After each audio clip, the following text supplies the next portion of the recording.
Friends, thank you for being here today.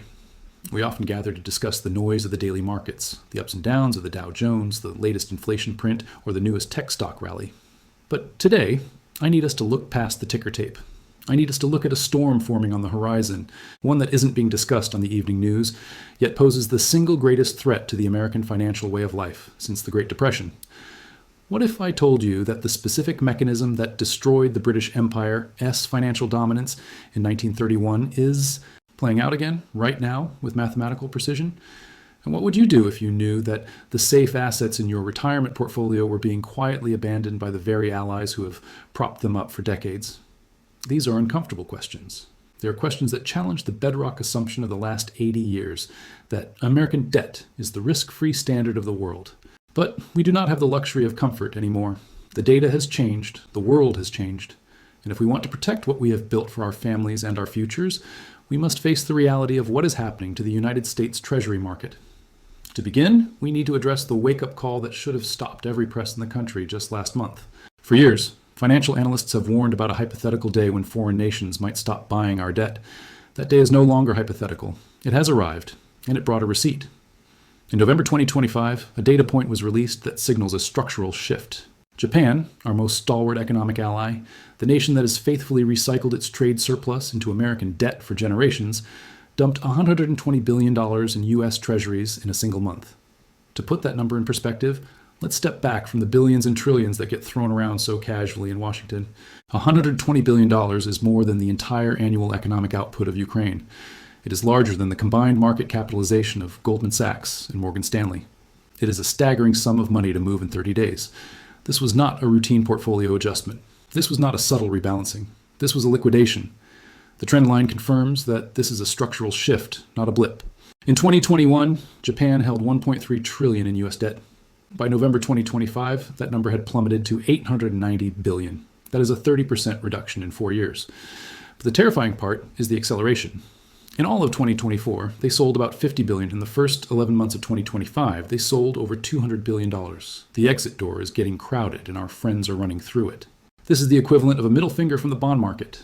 When the largest holder of your debt decides they would rather hold cash, gold, or their own dying currency than your bonds, the implications are immediate. We saw this in the market reaction. In just 30 days following the sell-off, the 10-year Treasury yield, the number that dictates your mortgage rate and credit card APR, spiked from 4.2% to 4.5%. The 30-year yield hit 4.7%. Normally, when a big seller exits, a big buyer steps in. That is how a healthy market works. But in November 2025, the traditional buyers, China, Europe, the Gulf states, were nowhere to be found. The only entities buying U.S. debt were domestic banks and pension funds, and they only bought because the interest rates rose high enough to entice them. This is the definition of a buyer's strike.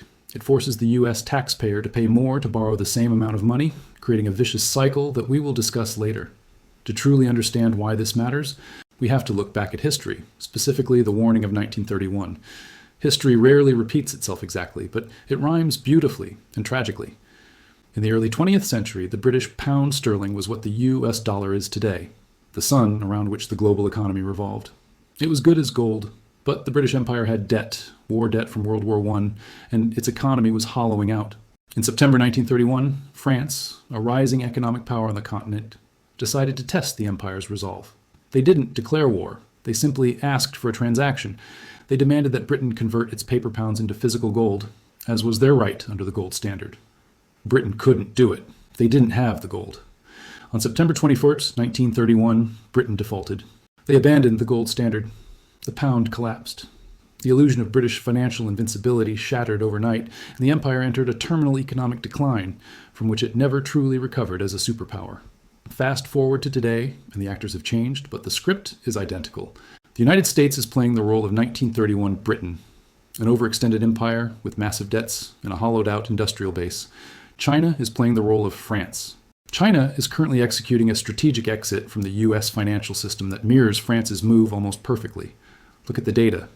In 2013, China held $1.3 trillion in U.S. Treasuries. Today, that number has fallen to $688.7 billion, the lowest level since 2008. That is a 47% collapse. And just like France in 1931, China isn't just selling paper, they are buying hard assets. While dumping dollars, China has been purchasing gold for 11 consecutive months through September 2025. This buying pressure helped push gold prices over the historic $4,000 per ounce mark in October 2025. They are liquidating the existing reserve currency, the dollar, to accumulate the crisis hedge of the ages, gold. Furthermore, they have built the plumbing to bypass us entirely. In 2025, the Enbridge payment system became fully operational. This digital platform allows nations to settle trade directly with each other without touching the US dollar.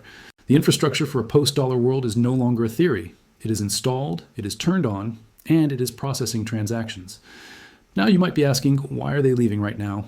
Why are our allies and rivals alike fleeing the safety of the US Treasury market? It isn't a conspiracy. It is a rational reaction to 5 specific drivers.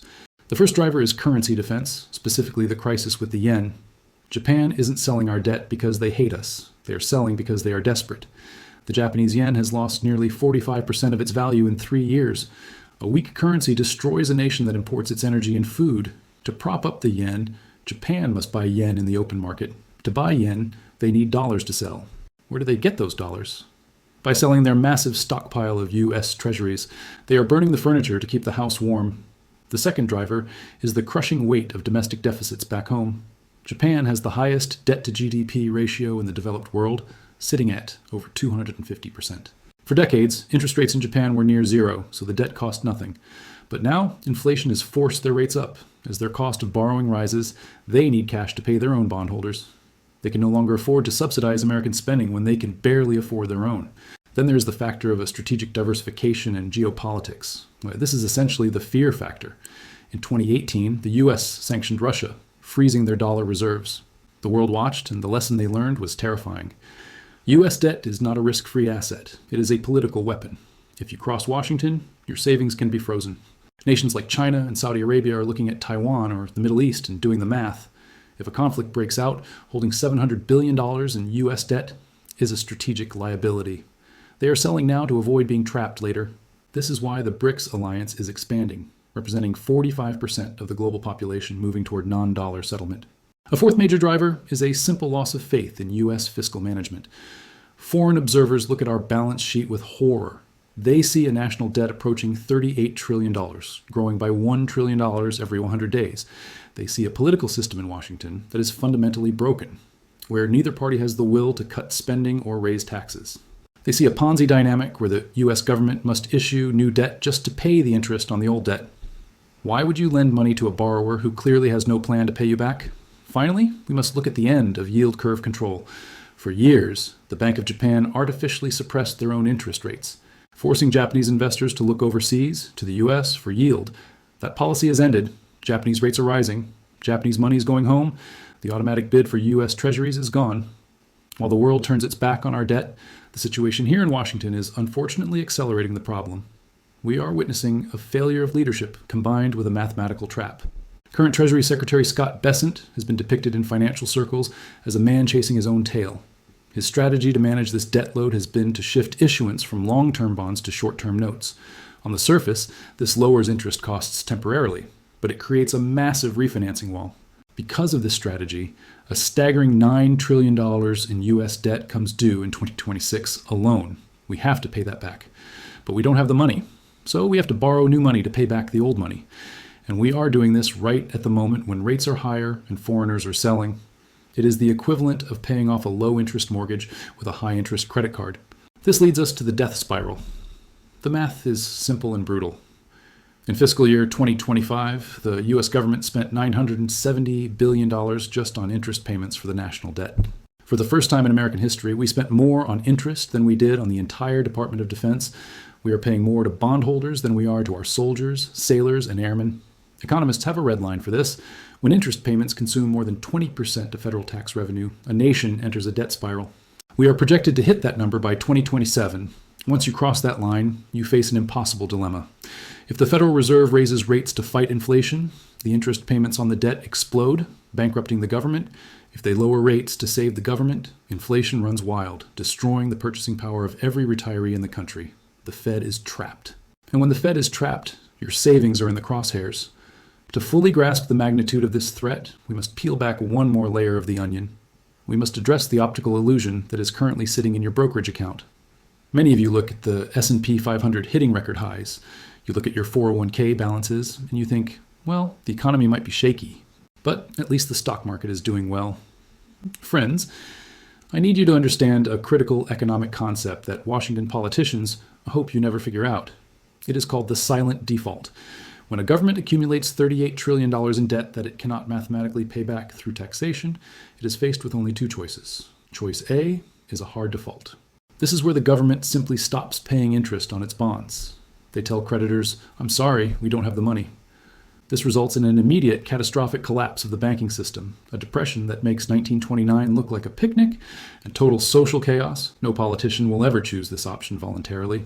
That leaves choice B, the soft default, also known as inflation. In this scenario, the government doesn't refuse to pay. Instead, they print the money they need to pay the bills. They pay back the bondholders with dollars that are worth significantly less than when they were borrowed. To the government, this is a magic trick. It wipes out the real value of their debt. But to you, the saver, it is a confiscation of your wealth. This is exactly what we are witnessing. The reason the stock market is rising is not because American companies are selling 20% more widgets or becoming 20% more productive. The stock market is rising because the dollar is falling. We are entering what the Austrian economist Ludwig von Mises called a crack-up boom. In a crack-up boom, investors realize that the currency is losing its value. Panic sets in. Not a panic to sell assets, but a panic to get out of cash. They will buy anything that isn't paper money. They buy stocks, they buy real estate, they buy gold, they buy art. This flood of money into assets drives prices up, creating the illusion of a bull market. But if you adjust those stock gains for the real rate of inflation, the cost of your food, your energy, your insurance, you find that you aren't actually getting richer. You are simply running on a treadmill, trying to stay ahead of a currency that is melting beneath your feet.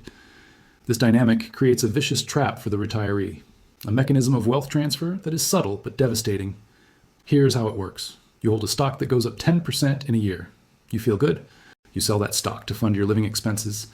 But inflation has also gone up 10% that year. In real terms, you have made zero profit. Your purchasing power is exactly the same.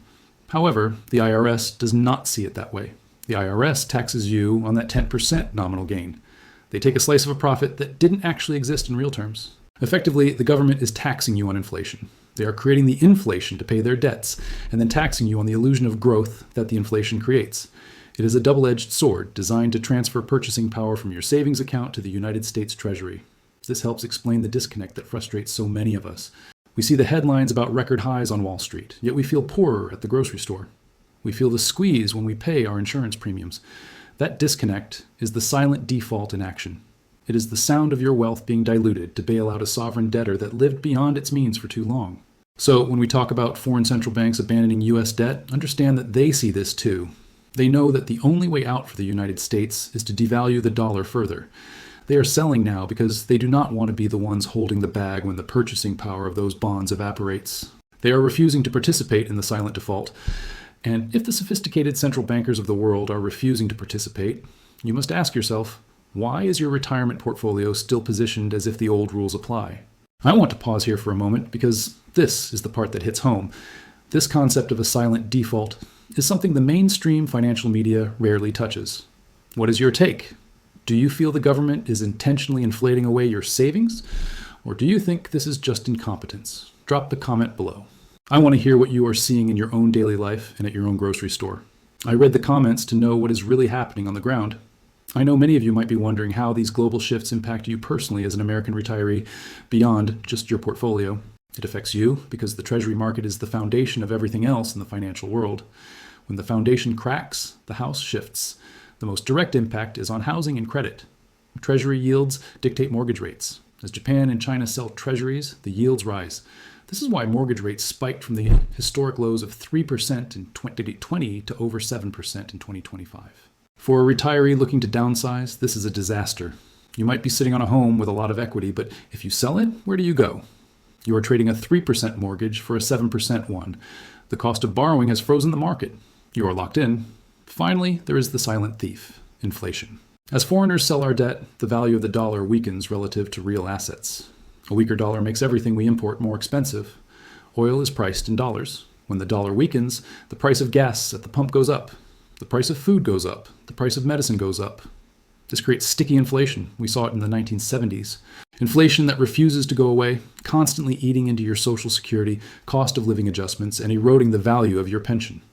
We cannot simply hope this goes away. We must look at the potential futures we face. Hope is not a strategy. We must look at the probabilities and prepare. Based on the current trajectory, we are looking at 3 potential scenarios. The first potential scenario is one of stabilization. In this scenario, the selling stops. The U.S. government suddenly finds religion, balances the budget, and restores faith in the dollar. Given the current political climate and the sheer scale of the debt, I view this as highly unlikely, perhaps a 20% probability. The second and more likely scenario is gradual escalation. This is stagflation. The selling continues, but at a managed pace. Growth slows to a crawl, inflation remains persistently high, 4 or 5%. The dollar continues a slow, painful decline. For savers, this is death by 1,000 cuts. Your nest egg doesn't vanish overnight, it just buys less and less every year. This is the base case with a 50-60% probability. The third scenario is the crisis, or what we call tail risk. This is the nightmare scenario. A panic sell-off begins. Perhaps China dumps their remaining $600 billion all at once. Yields spike to 8% or 10%. The financial system locks up. The Federal Reserve is forced to do the only thing it can, print trillions of dollars to buy the debt that no one else wants. This is called monetization, and it leads to hyperinflation and the end of the dollar's reserve status. While less likely, at 20-25%, the consequences are catastrophic. So how will we know which scenario is playing out? We need to watch for the canary in the coal mine. Watch China's holdings. If they drop below $500 billion, the exit is accelerating. Watch the 10-year Treasury yield. If this number breaks 5% and stays there, the trouble has arrived. And watch the gold price. If gold sustains above $5,000 Oz, it means the big money has lost all faith in the currency. This leads us to the most important question. What can you do to protect yourself? Panic is not an option. Prudent preparation is. First, you should consider reducing your long-term bond exposure. If you hold 30-year Treasury bonds or bond funds, understand that they lose value when rates rise. If rates go from 4.5% to 6%, a long-term bond fund can lose significant value. Move that money to the short end of the curve. Short-term T-bills or simply cash. You want liquidity. Second, look for inflation protection. You need assets that adjust for inflation. Treasury inflation-protected securities, TIPS, are designed exactly for this. Allocate 5 to 10% of your portfolio here. Third, consider physical gold, not paper gold or ETFs that track the price. In a true currency crisis, you want an asset with no counterparty risk. Gold has been the store of value for 5,000 years. It is the insurance policy you hope you never need to use. Fourth, own real assets. Real estate, farmland, infrastructure. Things that you can touch, things that cannot be printed by a central bank. And finally, prioritize liquidity. Keep 6 to 12 months of living expenses in cash. In a volatile market, cash is king not because it earns interest, but because it gives you options. It prevents you from having to sell your stocks or your home at the bottom of the market just to pay the bills. If this analysis connected the dots for you and you want to be notified when these critical indicators flash red, please do me a favor. Hit the like button and make sure you are subscribed to the channel. This helps us spread this warning to other investors who need to hear it, and it guarantees you won't miss our next update when the data changes. Friends, let me leave you with this final thought. The era of easy money is over. The era where foreign nations blindly funded American deficits because they had no other choice is gone. The world has alternatives now, and they are using them. The British moment of 1931 is no longer just a history lesson in a textbook. It is a blinking red light on the dashboard of the global economy. The great unwinding has begun. It will not happen overnight, but it is happening. The math is undeniable. We cannot control what the Federal Reserve does. We cannot control what China or Japan does. We can only control how we position ourselves. By understanding these mechanics, by watching the data rather than the headlines, and by taking defensive steps now, we can ensure that when the storm makes landfall, our financial houses remain standing. Thank you.